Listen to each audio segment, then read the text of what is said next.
নমস্কাৰ মৰ্নিং পালছলৈ স্বাগতম জনাইছোঁ ষ্টুডিঅ'ত মই অনিৰ্বাণ পাঠক।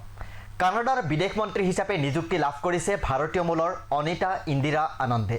শেহতীয়াকৈ কানাডাত অনুষ্ঠিত হোৱা সাধাৰণ নিৰ্বাচনত লিবাৰেল পাৰ্টিৰ বিজয়ৰ পাছত প্ৰধানমন্ত্ৰী মাৰ্ক কাৰ্নিৰ নেতৃত্বত নতুন মন্ত্ৰীসভা গঠন হৈছে। প্ৰাক্তন প্ৰধানমন্ত্ৰী জাষ্টিন ট্ৰুডোৰ কাৰ্যকালত মেলানী জোলীক বৈদেশিক মন্ত্ৰীৰ দায়িত্ব দিয়া হৈছিল যদিও মাৰ্ক কাৰ্নিয়ে তেওঁৰ ঠাইত অনিতা আনন্দক বাছি লৈছিল। প্ৰধানমন্ত্ৰী কাৰ্নিয়ে মেলানী জোলীক উদ্যোগ মন্ত্ৰী হিচাপে নিযুক্তি দিছে। ইয়াৰ পূৰ্বে অনিতা আনন্দে প্ৰতিৰক্ষা মন্ত্ৰীকে ধৰি বহু দায়িত্ব পালন কৰি আহিছে। ট্ৰুডোৰ মন্ত্ৰীসভাৰ দৰে মাৰ্ক কাৰ্নিৰ মন্ত্ৰীসভাতো মহিলাৰ আধা প্ৰতিনিধিত্ব আছে। বিদেশ মন্ত্ৰী হিচাপে নিৰ্বাচিত হোৱা সন্দৰ্ভত অনিতা আনন্দে এক্সত লিখিছে, কানাডাৰ বিদেশ মন্ত্ৰী হিচাপে নিযুক্তি পাই মই সন্মানিত হৈছোঁ। মই প্ৰধানমন্ত্ৰী মাৰ্ক কাৰ্নি আৰু আমাৰ দলৰ সৈতে ঘনিষ্ঠভাৱে কাম কৰি এখন নিৰাপদ ন্যায্য পৃথিৱী গঢ়ি তুলিবলৈ আৰু কানাডিয়ানসকলক উন্নত সেৱা আগবঢ়াবলৈ আগ্ৰহী। ট্ৰুডোৰ কাৰ্যকালত ভাৰত আৰু কানাডাৰ সম্পৰ্কত তিক্ততা আছিল যদিও মাৰ্ক কাৰ্নিয়ে নিৰ্বাচনী প্ৰচাৰৰ সময়ত আৰু বিজয়ৰ পাছত এই সম্পৰ্ক উন্নত কৰাৰ বাবে আগ্ৰহ প্ৰকাশ কৰিছিল। নিৰ্বাচনত জয় হোৱাৰ দুসপ্তাহৰ পাছত কাৰ্নিয়ে কেবিনেটত পৰিৱৰ্তন সাধন কৰিছে, য'ত কেইখনমান পুৰণি মুখৰ উপৰিও বহু নতুন মুখ অন্তৰ্ভুক্ত কৰিছে। কাৰ্নিৰ নতুন মন্ত্ৰীসভাত 28 গৰাকী মন্ত্ৰী আৰু 10 গৰাকী ৰাজ্যিক মন্ত্ৰী নিযুক্ত হৈছে। সেইসকলৰ ভিতৰতে আছে অনিতা আনন্দো।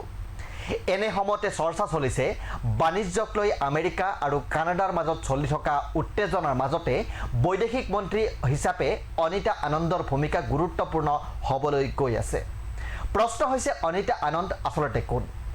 ভাৰতীয় মূলৰ অনিতাৰ পিতৃ মাতৃয়ে 60ৰ দশকত নাইজেৰিয়াৰ পৰা কানাডাৰ নভা স্কটিয়াৰ কেনভিললৈ প্ৰব্ৰজন কৰিছিল।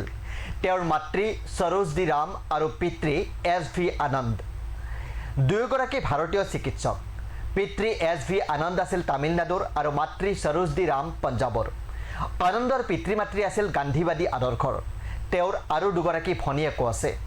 তেওঁ অক্সফৰ্ড আৰু কুইন বিশ্ববিদ্যালয়ৰ পৰা স্নাতক ডিগ্ৰী লাভ কৰি ডেলহাউচি বিশ্ববিদ্যালয়ৰ পৰা আইনৰ ডিগ্ৰী লাভ কৰে। ইয়াৰ উপৰিও তেওঁ টৰন্টো বিশ্ববিদ্যালয়ৰ পৰা আইন বিষয়ত স্নাতকোত্তৰ ডিগ্ৰী লাভ কৰে। ইয়াৰ পাছত অনিতা আনন্দ টৰন্টো বিশ্ববিদ্যালয়ত অধ্যাপনা কৰিবলৈ আৰম্ভ কৰে আৰু ইয়াৰ উপৰিও তেওঁ য়েল কুইন্স আৰু ৱেষ্টাৰ্ণ ইউনিভাৰ্চিটিতো আইনৰ অধ্যাপনা কৰি আহিছে।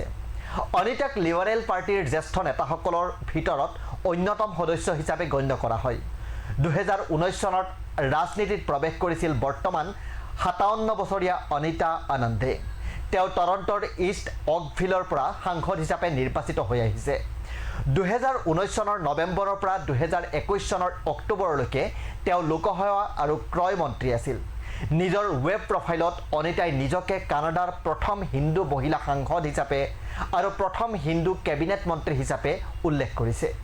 প্ৰথমবাৰৰ বাবে সাংসদ হিচাপে নিৰ্বাচিত হোৱাৰ পাছত কিছুদিনৰ ভিতৰতে মন্ত্ৰী হৈ COVID-19 মহামাৰীৰ প্ৰত্যাহ্বানৰ সন্মুখীন হ'বলগীয়া হৈছিল তেওঁ।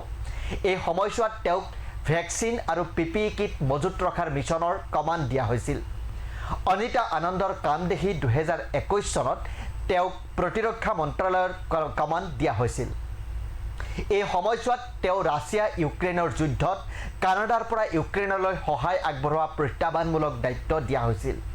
কানাডাৰ সশস্ত্ৰ বাহিনীৰ ভিতৰত অসৎ যৌন আচৰণৰ কেলেংকাৰীৰ সংকটৰ মাজেৰেও অনিতাই পাৰ কৰিবলগীয়া হৈছিল দিন। ইয়াৰ পাছত অনিতা আনন্দক প্ৰতিৰক্ষা মন্ত্ৰালয়ৰ পৰা আঁতৰাই ট্ৰেজাৰী বোৰ্ড চম্ভালিবলৈ প্ৰেৰণ কৰা হৈছিল। এই সিদ্ধান্ত অনিতা আনন্দক নিম্নগামী কৰাৰ সৈতেও জড়িত হৈ থকাৰ বিপৰীতে ট্ৰুডোৰ সমালোচকসকলে দলটোৰ নেতৃত্ব দিয়াৰ উচ্চাকাংক্ষাৰ শাস্তি হিচাপেও বিশ্বাস কৰিছিল। 2024 চনৰ ডিচেম্বৰ মাহত কেবিনেট সাল সলনিৰ পাছত তেওঁৰ মন্ত্ৰালয় পুনৰ সলনি কৰি পৰিবহণ মন্ত্ৰী আৰু আভ্যন্তৰীণ বাণিজ্য মন্ত্ৰীৰ দায়িত্ব দিয়া হৈছিল। জাষ্টিন ট্ৰুডোৱে প্ৰধানমন্ত্ৰী পদৰ পৰা পদত্যাগ কৰাৰ পাছত এই প্ৰধানমন্ত্ৰী পদৰ প্ৰাৰ্থীৰ তালিকাত অনিতা আনন্দৰ নামো আছিল। এতিয়া সেইগৰাকী অনিতা আনন্দেই লাভ কৰিছে দেশখনৰ বৈদেশিক মন্ত্ৰীৰ দৰে এক গুৰু দায়িত্ব। ধন্যবাদ।